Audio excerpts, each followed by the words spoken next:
Galloway's Products of the Month, Kitchenware. There's a bit of a story behind this. I am an avid slow cooker user. I've used one for years, even when I was a student. And a slow cooker basically looks like this. Mine is all black, unfortunately, but it's basically like this. If I zoom out, it's like a big pot, but it runs off electricity. So there is a cord that comes out and you plug it into the wall. Now, with my big pot, there is a handle at the top, which I can press a button to open the lid. And inside, you get different ones like metal or ceramic, but you get a metal or ceramic pot. And basically, whatever you want to cook in there, you put in the metal or ceramic pot. So you can put anything in, and I mean literally anything in there. So you can start it off from raw, which is good for a lot of people who don't want to use the hob or use the gas cooker. So you can put your raw onion in there, your raw celery, your raw leeks, your carrots, whatever vegetables you want to have in there. Maybe you want to put some fresh garlic in there, put it whole cloves in, because it's going to cook for a long time, this. So you don't necessarily want to make everything too tiny. So put all your fresh veg in there, and you can even put your raw meat in there. Now, some people like to brown the meat off first on a hob to get it going. You don't actually need to do that. So you put everything in there. I usually put a stock cube in and some herbs. As a minimum, I always use a chicken stock cube if it's chicken or pork, or a beef or a lamb stock cube if I'm doing beef or lamb. You can even put potatoes in there. I would slice them, because anything really big and hard can take quite a long time to cook, and it can still be quite solid by the time you've come to cook it, come to eat it. So you put everything in there, put all your raw vegetables, put your meat in there. Some people like to put a can of tomatoes in there, because you do need some liquid in there for it to cook. It's not an air cooker. It does need liquid in there to cook. So some people put a stock cube and a bit of water. Some people put a can of tomatoes or 2 cans of tomatoes. One of my favorite things to do in the slow cooker is put some raw onions in there, some leeks, some garlic, some carrots, 2 lamb steaks or a few lamb chops, put a stock cube in. I usually crumble it, put some water in there, slice some potatoes up, not too thin, but not too thick either. Either chop them in 4s or at least half, but usually quarter them. And then I put some water in. Now, this is one of those age-old questions with a cooker, a slow cooker. How much water do you put in? It depends how liquidly you want it. Now, I like a gravy. I am from Lancashire. I do like a gravy. So to me, I would always make sure that the water comes up to at least the top of where the veg and the meat is. So if needs be, you could stick a finger in to work out how much food is in there, and pour your water in up to level. You can put cold water in. Sometimes people put some kettle water in to get it going, but you don't need to. So once it's all in there, you put your thing back in, you put your pan back in. Now, what you've got to do is make sure that the pan underneath is dry, because obviously it's an electrical item. And what will happen, you put it back in and you put your lid down, and it usually goes down with a snap. So if you could hear that, because I've got my mic on. And at the front, there is usually an indicator which you press, and it'll say high or it will say low. So if you're going to be out all day, you'd put it on low, and that will take about 7 or 8 hours to cook. So that's really good for your bigger pieces of meat, or if you want something to really shred, like your lamb to shred. If you want it a bit quicker and you've chopped everything up much more finer and you've got slimmer pieces of meat, you might want to put it on high heat, and that means things will cook in 3 to 4 hours. Now, a lot of slow cookers, once it's cooked, it will actually ting, or it'll make a click noise, and it'll go to a keep warm function. So I highly recommend, if you're looking for a slow cooker, to go for one that's got the 2 settings, the low and the high, and the keep warm. So when it's finished cooking, it will automatically go to keep warm. So when you come back in, especially in a cold wintry day like, you know, we have been having, we've had some horrendous weather, it's warm. And all you need to do then is open the lid. So get your lid, click it open, and inside will be your stew or whatever you've made. You can make bologneses in there. The other day I experimented with mine and I bought some spare ribs, like pork ribs, and I put a marinade on, and I put them on a slow cooker, and they cooked beautifully. I ended up with barbecue spare ribs. Some people have put joints of meat in there. And again, if you put a joint of meat in there, you probably want to put it in for the longer time, the 8 hours, because it's a massive piece of meat. But sometimes people put joints of meat in there, and they put vegetables in there and a stock cube and a bit of water, just to make sure there's water on there to keep it all nice and moist. Now, because a slow cooker, everything is locked in, you don't usually get a loss of moisture. So you don't need as much moisture as you would do if you're cooking something on the hob. So you do use a bit less water, and you can cook things on there really nice and easily. I've used this for all sorts. I think I've done, the main thing is stews, lamb stews, beef stews. I've done pork in there in a tomato sauce with just loads of garlic and onions. What else did I do the other day? I've done chicken breasts in there, but things that would cook a bit quicker, like chicken breasts and stuff, you could actually do it on a low heat or a high heat. Now, what you'll find with these slow cookers is that if you go on YouTube or you Google, there are so many slow cooker recipes out there on the internet, either on YouTube, and you can watch people do it, and they'll give the audio description of what they're doing. There's lots of cookery programs on YouTube. And also you could even ask, I don't know if I dare tell her, the A lady, there are different apps for your A lady, the Alexa. I won't say my name out loud because she'll probably start speaking, but if you've got an Alexa, you can actually get recipes from her if you get the right apps on there. So Jamie Oliver, for example, has some recipes on there, and there are other people. Now, mine isn't just a normal slow cooker. For years, I've used a slow cooker, which has the function of slow, high, and keep warm. And it's literally just one button. You press down for low, move it up for high, and then it clicks on to keep warm. Now, mine's a bit different because over lockdown, my slow cooker, God love it, probably because we got used so much every winter. My daughter does a lot of sports, so I usually like to have something going in the morning. So we come back in the evening, we're all warmed up, and she's getting a shower after being freezing to death after playing hockey or whatever. And we've got something ready to eat, so I don't have to faff around in the kitchen under stress trying to get her something warm to eat. Now, mine is actually a rice cooker. Now, what is a rice cooker? You can buy rice cookers that look exactly like your slow cookers, and you can actually cook rice in your slow cooker. The only rule you need to remember is whatever rice you put in, make sure you rinse it out first using a sieve if you want to, but make sure you rinse your rice out first before you cook it. And then when you put the rice in your slow cooker, you always need about a thumb's nail or a centimetre more water than the level of the rice. And that's the same for everything, whether you cook it on a hob or you cook it in a slow cooker, you always need just that bit more water, just a centimetre water. Now, I splashed out this year and I bought a rice cooker, but my rice cooker is a multifunctional cooker. It's a bit like a pressure cooker. Now, I don't know how visible this is going to be because I rather stupidly bought the black one, but you can get a silver one. But there are different types of rice cooker. Argos do them. I think Tesco's now do them. I think Curry's now do them. So I don't know if you can see that because I do have a lot of light shining. I'm all LED'd in my kitchen. But my rice cooker has a big on and off button, and you can feel it. It feels like a big bump on that I can press there. And it has different options on here. So, for example, if I want to use my rice cooker just to cook white rice in, I switch it on and the display will light up.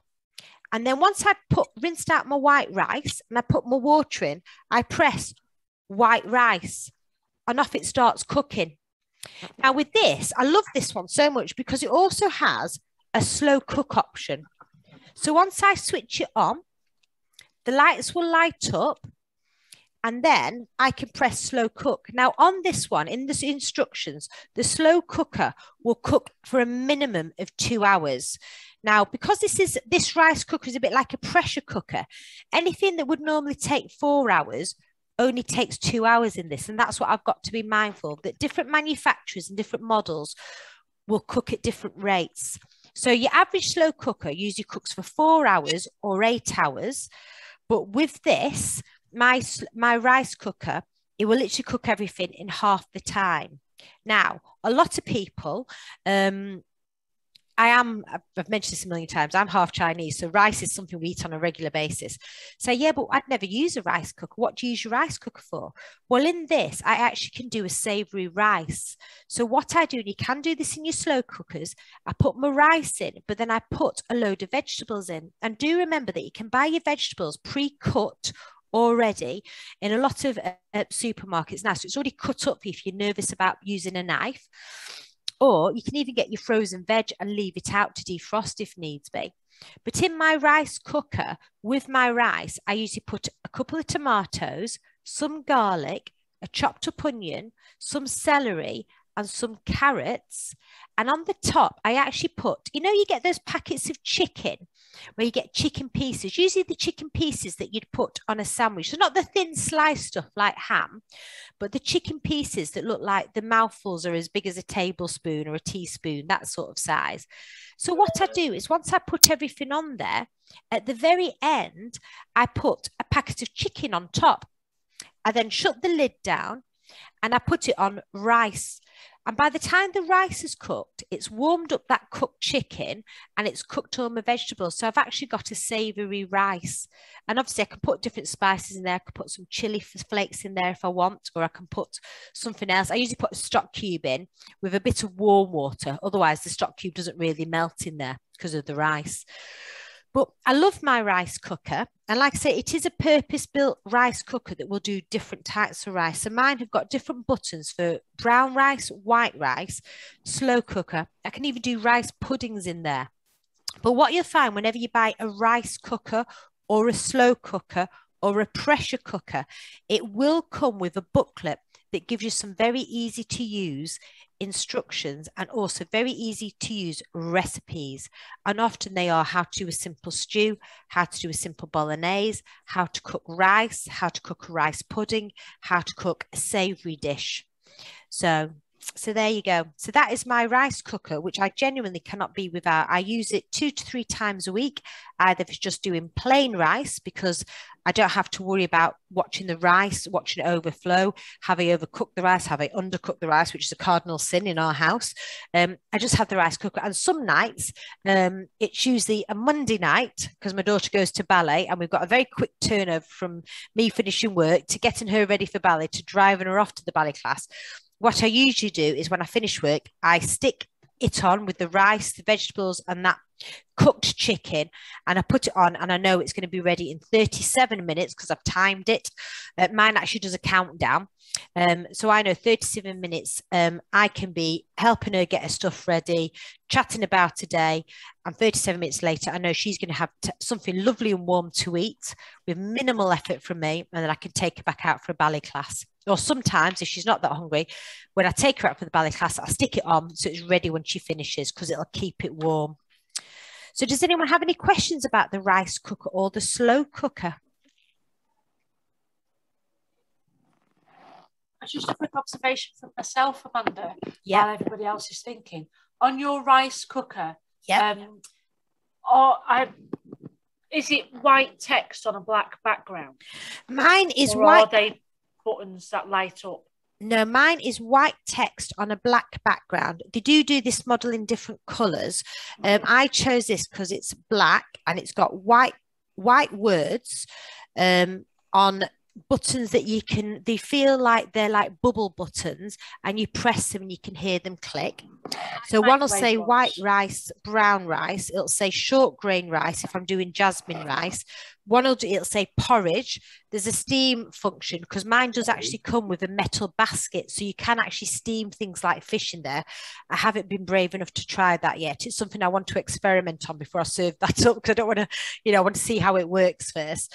It has a steam function, and it also has a slow cook function. So on mine, as soon as you press the button, that option lights up, so you know you've hit the right option. Every button that I press lights up in like a neon light around it. And then in the last 10 minutes before it's ready, the 10 minutes actually is a 10-minute countdown. So that gives me time to think, oh, actually, am I hungry now? Do I want to get my knives and forks and plates ready? Or actually, do I want to keep it on a keep warm? Now on mine goes to an automatic keep warm function. What I would say with this, because it is a bit like a pressure cooker, that with the keep warm function, it keeps it beautifully warm, but sometimes it does lose a bit of moisture.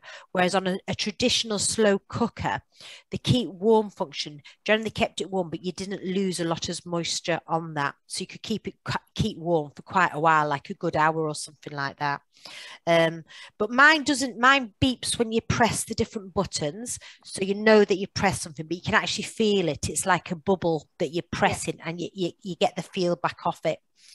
So that's mine. If you'd like, I can see if I can plug. I don't think it's near enough to be able to see. That's not a difficulty.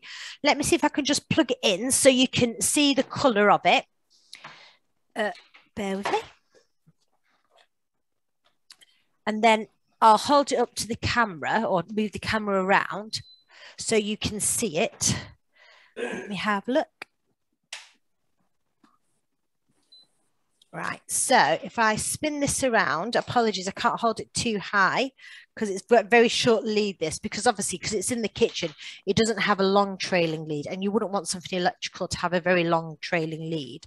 I don't know if you let me angle the camera. So can you see that now? Yeah. So there it is. Like I said, the lights, I don't know if I'm better off knocking the light off. I'm not sure. But if I press on, and then, oh, bear with me. I don't know if I've just pulled the plug. There you go. So mine, I don't know if you can see, it's got white lights on now to say that it's ready. If I press white rice now and press start, it will. I don't think it's going to do anything because it senses I haven't got anything to it. It wasn't the cheapest one. I have spent money to try and get it. So if I put white rice, it would actually start moving around, but I think it's not going to do anything because it can sense I've got nothing. All right, so it's trying to cook now. So the LED is moving around.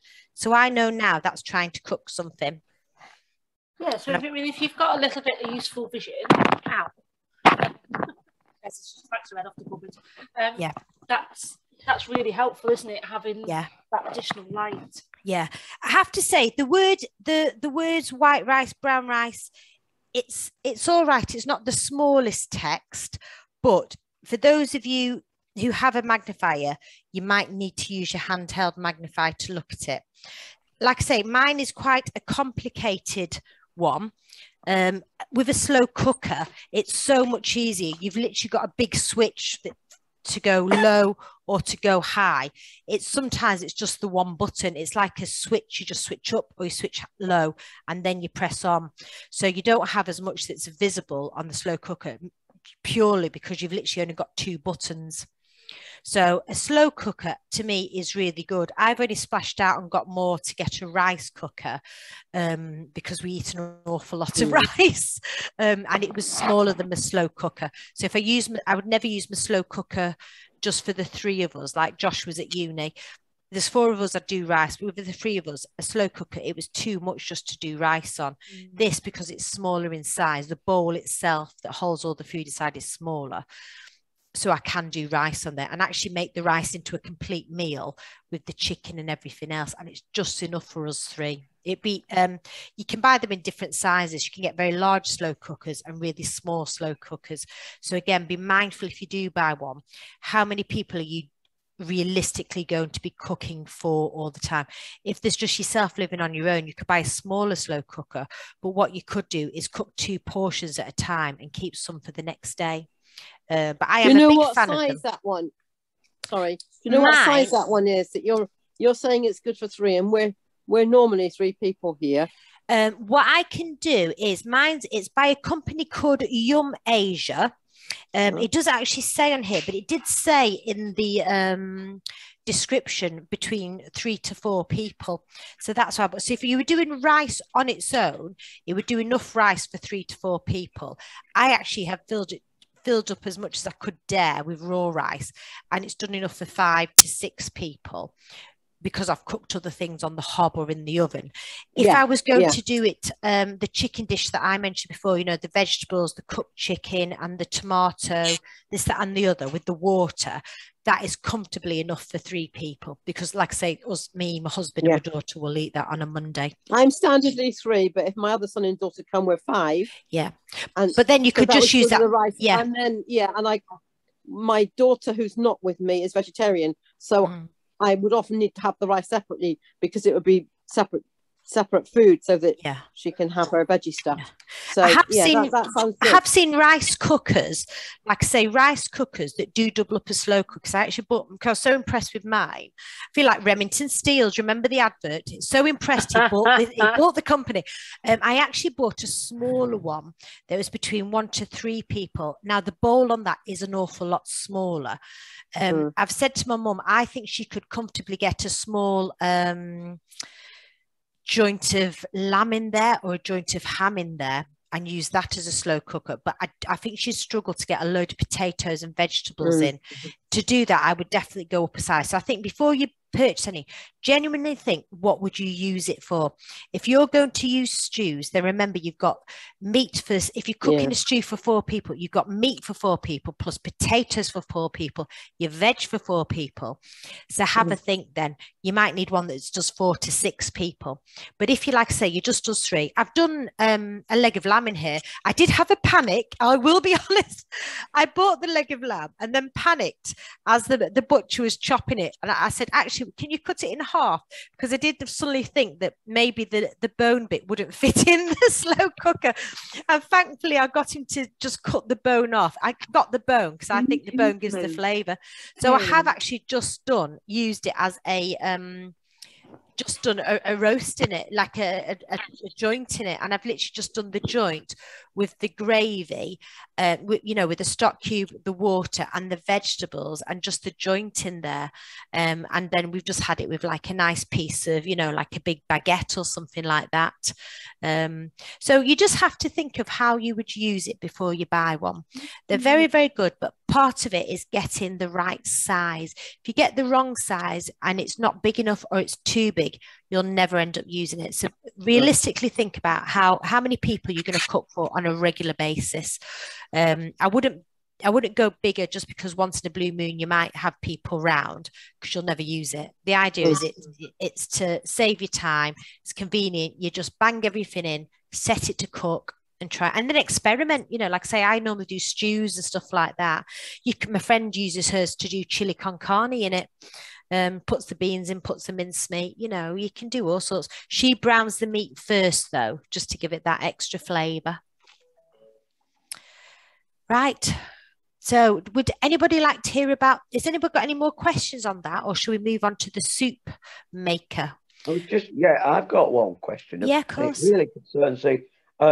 Did I hear you right saying you could do porridge in it? Mine you can do porridge in it, yeah. And I should imagine you can do it with the porridge in here. It's just the same as you would on the hob. It's a case of putting the oats in and putting milk in, and then if you want to add a bit of sugar, so it's exactly the same. It is literally like cooking on a hob, except for you're cooking it on a slower scale. Like I say, with this, my rice cooker is a bit of a pressure cooker, so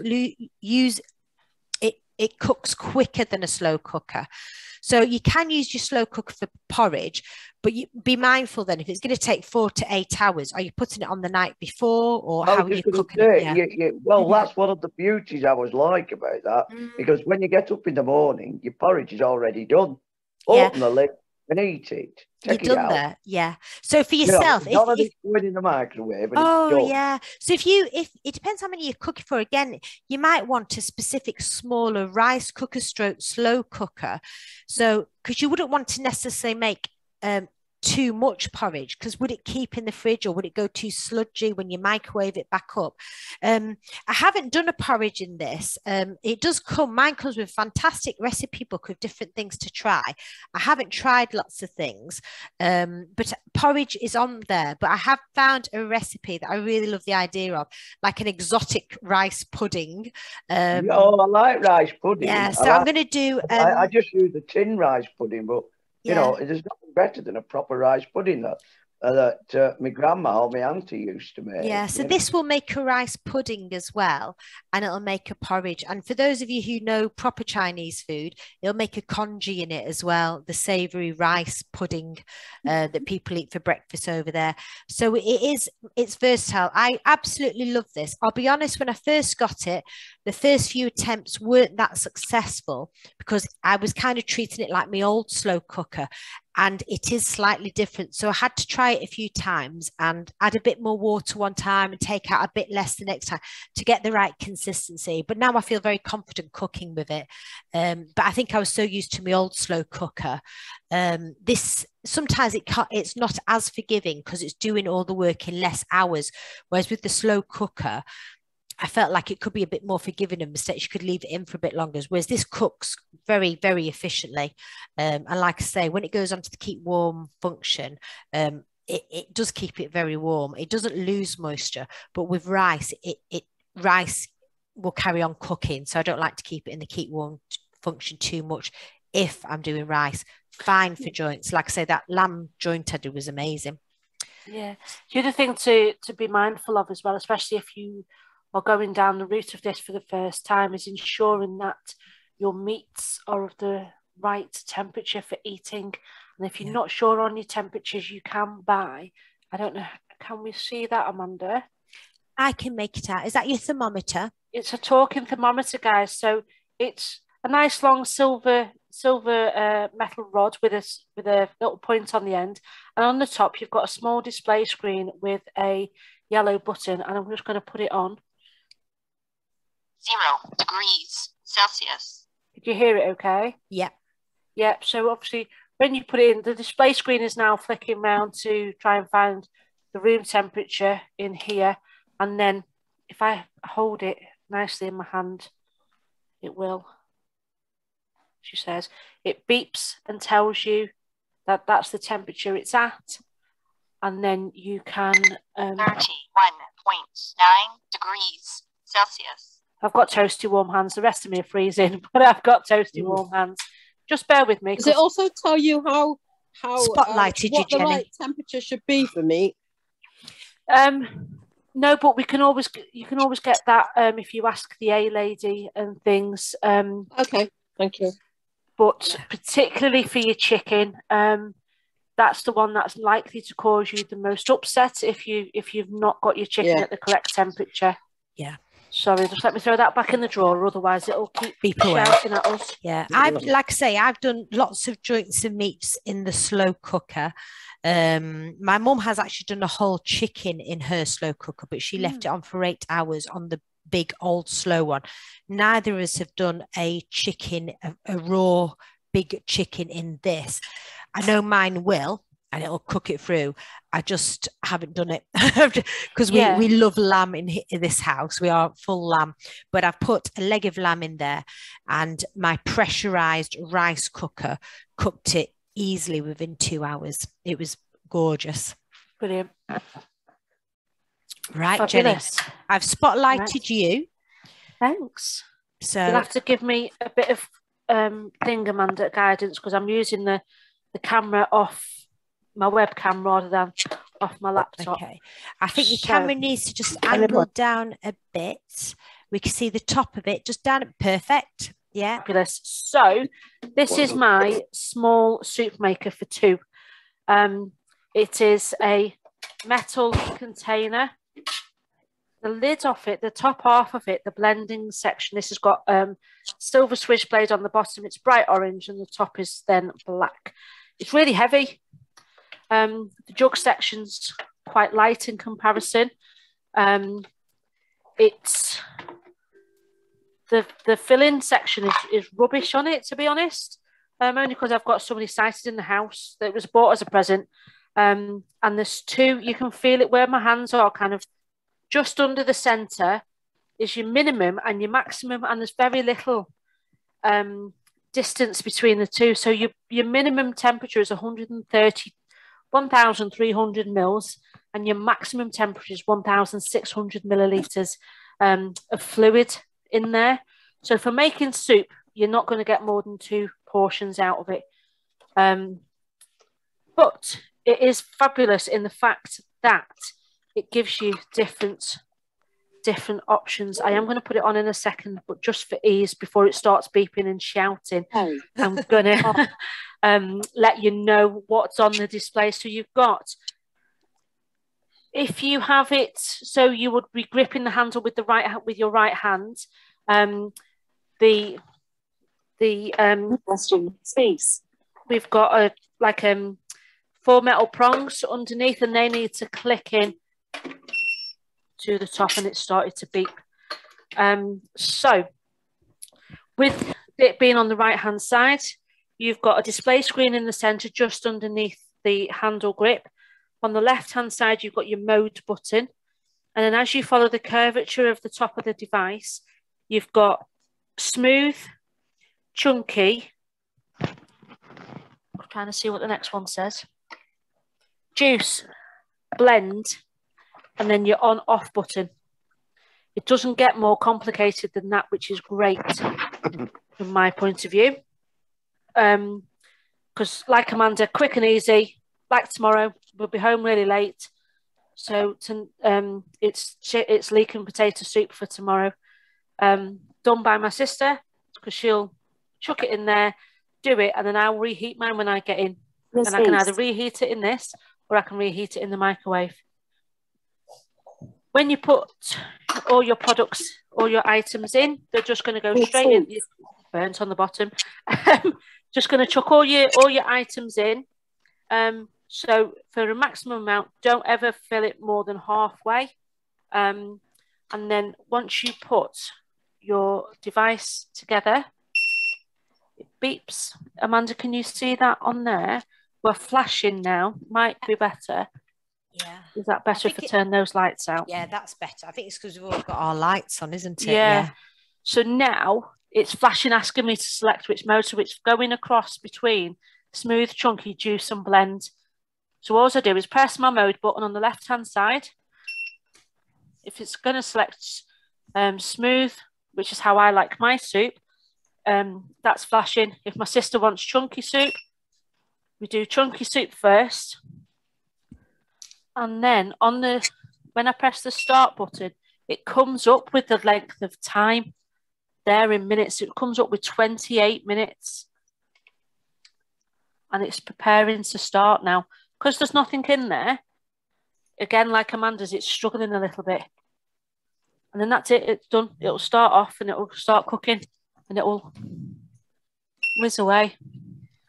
And then I just turn it off. When it's done, it beeps, it tells you it's done. You can tell it's starting to cook because I can smell it. So yeah, straight away, it starts cooking as soon as you've got that mode on and you've pressed your start button. And then once you finish and you've lifted your lid off, guys, take the cord out. Nice and simple. And then you can pour it into whatever containers you've got, because it's, even with the soup in it, it's not overly heavy.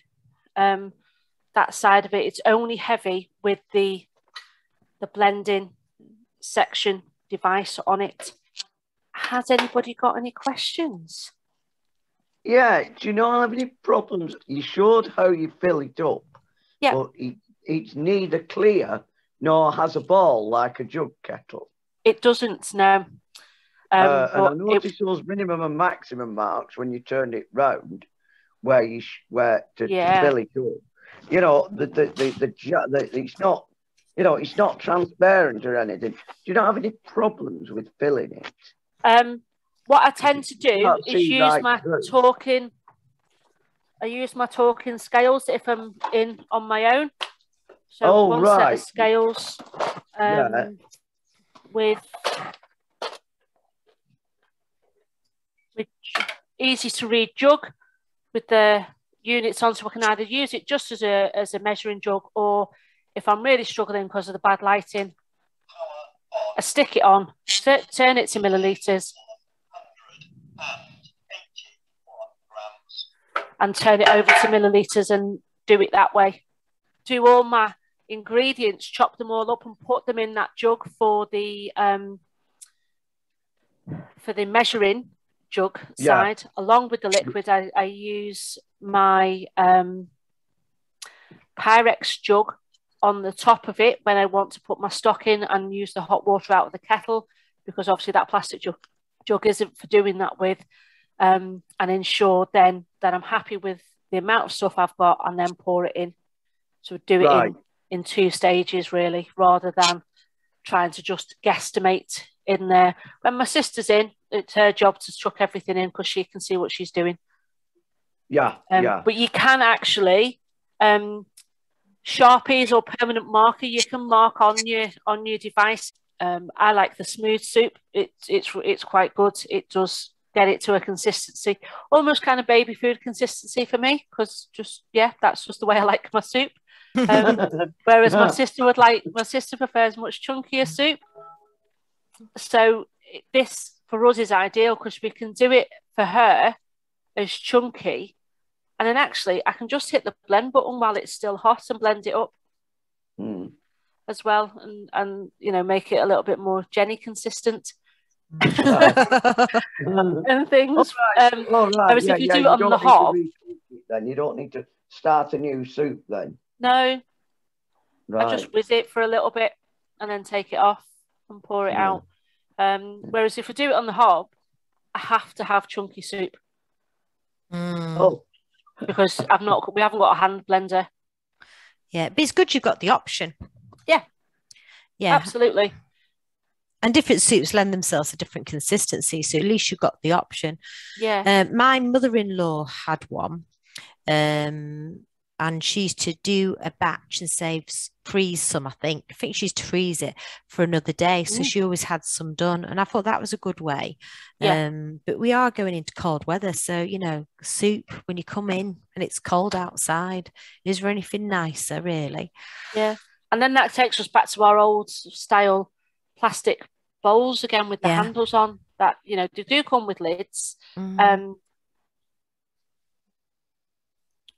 Any leftover soup, once it's cooled down, whack it in this, stick it in your fridge, and ding it in the microwave tomorrow. So then you can put your soup maker away. You're done and dusted. It doesn't have to stay out for 2 or 3 days. You've got your bowls. Can I just ask, does yours come with, I forgot to mention on my rice cooker, though I haven't used it, I've got a timer so I can delay it starting. Can you do that with the soup one as well? No, you've got to be there and do it. Do it then. Unfortunately, yeah. But it might most be of the other soup models makers are like that. Yeah, most instant. Yeah. That's good for doing porridge then, isn't it? You can put the timer on. Yeah. And it'll come on while you're in bed. Whereas like your other soup makers, this one doesn't have a reheat mode, but my previous soup maker did. So if I did make it earlier in the day because I had more time, because I'm going out this evening, say, and say I was going off to Rainbows or Brownies or something, and I wasn't working today, I would make the soup, go off to Rainbows and Brownies and reheat it as well. So you do have that option if you're doing it for a family. Whereas I like the size of the fact that this only does it for 2, and then you can whack it in your smaller bowls and reheat it as and when. I think as well, you've got to apply a certain amount of common sense. You don't necessarily want raw meat lying around in a warm kitchen. If you're going to put meat in a soup or a slow cooker, if there is a delay function, you don't want to have that raw meat out for too long before it starts cooking. Do you know what I mean? So I think, if you're doing the slow cooker and you're doing your soup maker, like you say, you can cook it and save it in your fridge for later and just microwave it. Can't you? Yeah, and it's quite easy to clean, although it can't go in a dishwasher, and you can't get this top section here mustn't get wet. So that's on the top of your handle. So you're literally going to pour your hot water, your washing up liquid in there, give it a good scrub, tip it out, make sure it is really clean, and then give it a dry and put it away. And again, when it comes to cleaning your swirly bit, they're sharp enough, but you're not going to absolutely slice your finger on it immediately. If you're moving your hand very quickly, you are, but I'm gently moving my hand across this, and it's not sharp. So, with a sponge, you're going to be able to give it a good clean, and then put that away safely. And I like the fact that the cord comes away altogether from the device. Yeah. Now, do you want me to move on to this ActiFry? Shall I move on to right? That's a new one.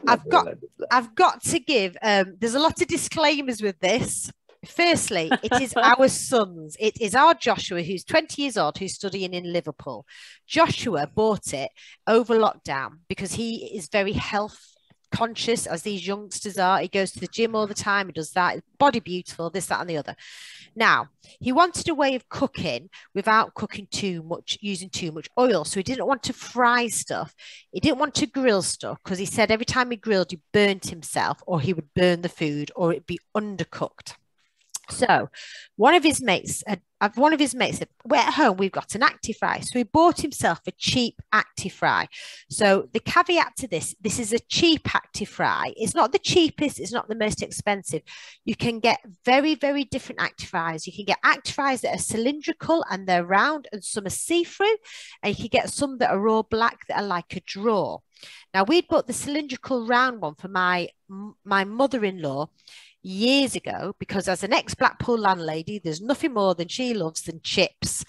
But we didn't want to use in the fat fryer, A, because it's unhealthy, and B, frightened to death of her burning herself, even though her sight's got a bit worse, but she was all right. But we said, don't use the fat fryer because we're frightened to death, you'll forget it's on. Anyway, so she said, well, I fancy one of these ActiFries. Will you buy me one? Because with an ActiFry, it's all about cooking your food with minimum oil. So it does actually make it healthier. I'm not convinced it does make you healthier, because I think you think, oh, I can have more chips, because that's what happens in this house. There you go. So this ActiFry, I like it because it's a smaller ActiFry, so you get less chips in, so you eat less, but you can still have the odd one. My ActiFry, I'm going to try and show you this way. If you can see it there, I shall try and move it back. I'm constrained by I think I'm still spotlighted, Amanda. Swap over. Do you want me to swap you over? Yeah, we can just see Jenny. Bear with me. A bit easier. Add replace spotlight. Is that better? Yeah.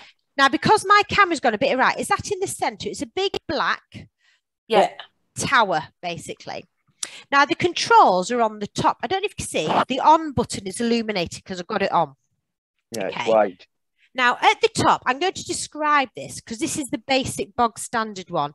There are ones that have more complicated instructions. I'll be honest, I like my technology simple, especially if I'm cooking. It's got to just do the job, bang, bang, in it goes. Otherwise, I might as well start cooking from scratch. So this has an on button. Now, these are all on the same surface. You can't feel it's not tactile, unlike the rice cooker. So this has got an on button. And as soon as I press the on button on this one, it has a set temperature. So it's flashing away 180 and 15 minutes. So what that means is it'll cook at 180 minutes and it's on a timer for 15 minutes. Now that is standard with this. So what you do with this, you actually choose the temperature of what you're going to cook. So if I'm cooking, say, fish fingers, I might want to leave it at 180. If I'm cooking frozen chips, and it will cook from frozen this, and I know this because I did fish fingers and chips, only as research for you all. Obviously, I wouldn't eat fish chips on a Tuesday. I'd have a saintly salad. But for you guys, I thought I will try this. So this sets off as an automatic 118 for 15 degrees. Other ones may differ. Now, there are two little circles to the left and there are two little circles to the right. There's a plus temperature sign and a minus temperature sign. So if I want to make it go to 200, I press the plus sign and I can hear it beep. And I don't know if you can. I'll put my mouth near it. So it beeps. So now it displays in blue flashy letters 200. Now, the first thing you do with this is you actually move the time down to 5 minutes because it needs to actually warm up, a bit like an oven would. So I've got it on 200 and on 5. And if I press start, it's heating up. There's a red thing flashing that says it's heating up and there's a fan. So I need to put that down straight. With all of these, I'm going to say this, I presume it's the same for Jenny's, but with the rice cookers and the slow cookers, and especially more than anything with this rice cooker, you need to move it away so there's nothing directly behind it. Yeah. So, for example, don't have anything plastic or wood or anything that could be flammable behind it. It's not likely to cause on fire, but at the end of it is an electrical thing that is heating up. It's like a miniature oven. Now, we don't have all the time to wait. So imagine that temperature's got, that 5-minute time has gone down. So that means it's heated up to 200 degrees. So what do I do now? Now, inside here, I'm going to pull this out. That's a drawer. So there's actually a drawer that I pull out with the handle. Inside the handle, I can't show you, is a round grill because it's a round pan. So there's like a metal stroke plastic grill in there. And all I do is, you can put a bit of oil on if you want to. I did it last night. I put a load of frozen chips in, frozen French fries. I got them from Tesco and I put them in. So once I put them in, I just chuck that back in and I set my timer. So because that time has gone down, we're going to imagine it's gone down to 0. And I know those chips are going to take 20 minutes. I press the plus temperature sign for 20 minutes. So when it gets to 20 minutes, it will blip and stop. Now, I know with those fries, I've got to turn them over within half the time. So within 10 minutes. So I can either set the timer for 10 minutes, pull the drawer out, shake them all about, or with a wooden spatula, or maybe the silicone spatula, move them around, never touch it with your hands because it's as hot as an oven, and then plug it back in and put it for another 10 minutes. And then literally at the end, when it's done, it will beep at me and I take everything out. I switch it off by pressing the button on the top. I'm going to unplug it now because it's started to get quite warm. But I can actually hear it. For those of you who've got really good hearing, you can actually hear the fan whirring around. But then actually, once it's cooked, I just pull out the drawer, which looks like that. I've got the handle there. I do not put my fingers inside because that is like a hot baking tray with my hot chips in. So I'd either get a spatula spoon or a wooden spoon, or I'd empty them out gently onto my plate. But that would be my French fries done. Now, it's not too hot. It's warm. In fact, it's quite warm, actually. That's only been on for 2 minutes to show you how hot that gets. And now what cooks it is basically the tiny bit of oil, and it's basically hot air that's cooking it. So it's like frying in the hot air. Now this, it's a cracking piece of kit, this. My husband was, our Joshua forgot to take it when he went back to uni in September. My husband pretended to cry because secretly he was thinking, oh, good, I can have chips all the time. And he has had chips all the time. So I've had to hide this act fry away, in all honesty. But I got it back out last night. But it actually comes with a recipe book. I don't know if you can see that. It says, air fryer, our favourite recipes. And on there, it actually tells you what you can do. So, for example, if you like chicken, it tells you to preheat the air fryer at 180 degrees for 5 minutes. And then just add on your seasoned salmon fillets, your raw fillets. Just go in there and you can put a bit of, maybe squeeze a bit of lemon on them or put some lemon slices, maybe put a bit of paprika on and maybe put a dot of olive oil on. And then you put it in and you set the timer for 8 minutes and then your salmon is cooked. And that's what about cleaning it, Amanda? Oh, this is lovely. You'll like this, Jenny. Once it's all plugged and once it's all cooled down on this model, and I don't know about all models, so you'd have to check. In this model, you'd pull the drawer back out only when it's cold. And I must stress it has to be when it's cold. You take the metal thing out, the metal grill at the bottom. And that's the thing that keeps your chips or your salmon, whatever you're cooking, just off the bottom of it. And that allows the air to circulate. Mm-hmm. You can put it in the dishwasher and you can put that upside down in the dishwasher like it's a plate. Or you can just bit of soapy water and wash it. So easy, so clean. And I have to say, I was so impressed with it last night that, like I say, we eat a lot of rice. I'm not massively into chips. Mine is a cake habit that I have rather than chips. But my husband loves this. We like the little French fries, the frozen French fries, because let's face it, who has time to peel that many chips and slice them when you could just buy frozen ones? It's too much of a faff. It's too hard. And it's quick and it does a really nice big portion of fries. So I did enough for my daughter. But what our son does is he will actually put he'll put a chicken breast in there. and he'll put a chicken breast in there. He'll season it first, put a tiny bit of olive oil in, put it on top of the grill in that, put a squeeze of lemon in, and he cooks it for, I think, 12 minutes or 8 minutes. It's in here, the recipe book. He brings it out. He checks with the temperature gauge it's cooked, because Jenny's right about the chicken. We're very nervous about chicken because my husband once had chicken food poisoning years ago. It was very poorly. Oh, dear. Checks it's cooked, and then is done. But that saved him having to get the grill on, make sure the grill's warm enough, make sure it's all right, or getting the oven on. It's quick. It warms up quicker than an oven. It's easy. It's compact. It's easy to wash. It's, to me, it was something that I was never going to use, and I'm really bowled over by it. And it's safe. It's lovely. You just have to be able to see the markings on the top, but there are different products. There are different versions. This is a small active fry, so this would be classed as one for probably a person of one or for two people. But you can get much bigger ones that will do, you can get different compartments, you get massive compartments. That is enough. If I compare it, if you know how big a laptop is, this is the bowl that goes round is probably like the half the size of my laptop. Or basically, you know, like a big cereal bowl, a really big cereal bowl. It's probably about the same circumference as a really big cereal bowl.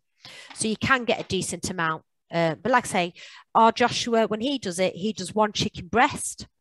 When I've done it, I've done fish fingers, or I've done chips. There's no reason to stop you putting different things in at the same time. I think my mother-in-law does that.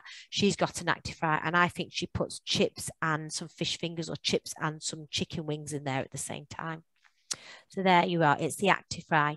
And that is one of the simplest one. It's just got an on-off button, a temperature up, a temperature down, a timer up and a timer down, and it beeps once it's done. So it is. Yeah, I think like with most of these products, though, you can put your bump-ons on once you've learnt your controls. It's like, I'll show you my microwave. I'll just take you for a walk across the kitchen. Hang on.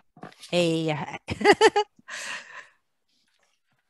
It's good that doesn't use normal chip pan oil. Yeah, I love it. I really, part of the reason I don't like chips. Anyway. Yeah, well, the thing is, it's the amount of oil on there. And then also, once you've not used your chip pan, what do you do with all that oil?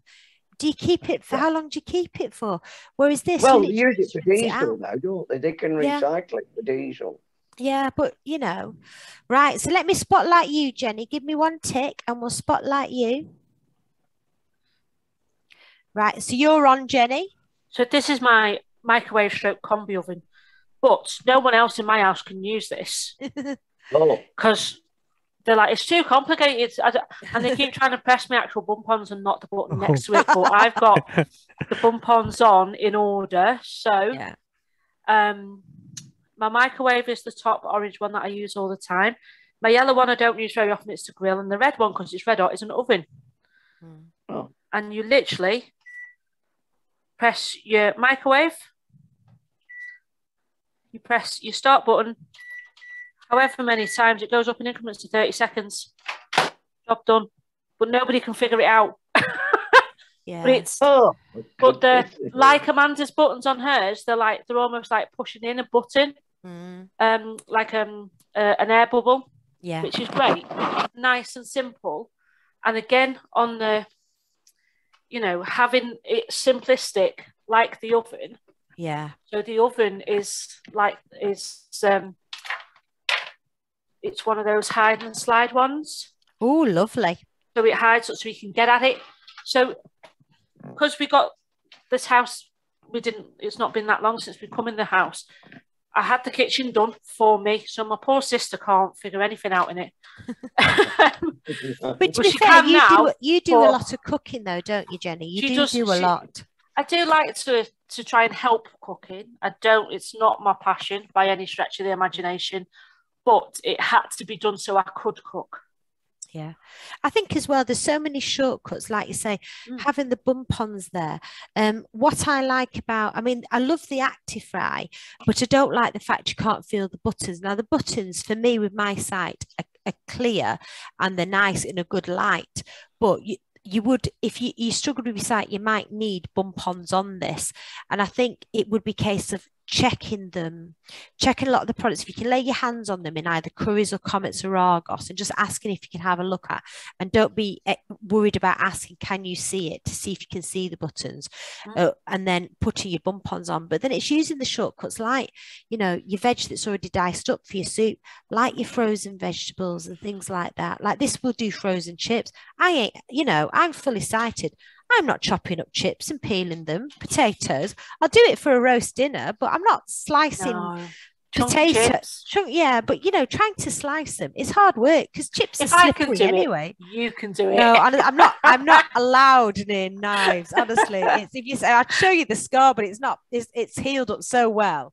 But I like this because you're dealing with something that is frying is fraught in it. You can burn yourself so easily with chip pans and fats and oils and things like this, but this is lovely. And what I liked about this, if it isn't done, just shove it back in again. Do you know what I mean? And it's easier than an oven because you're not trying to get both your hands in. It's literally got a handle and you pull it out, you know. So I honestly thought, why would you have an act fry? You must have to have fried foods all the time. But one of the things I am going to do, because we do eat a lot of salmon, is I am going to try and do some salmon in there one night. Like I say, Joshua does salmon and he does chicken all the time. And sometimes he coats the chicken in, like, you know, herbs to make it a bit more tasty. But, you know, if our student's son can use that and find it's easier to use, and they love a shortcut, do students, then it's not a bad gadget. So I am quite in favor of. Wasn't sure, but I've really come round to that. Any more questions, guys, before we go? Thank you very much. Thank you. No, you're welcome.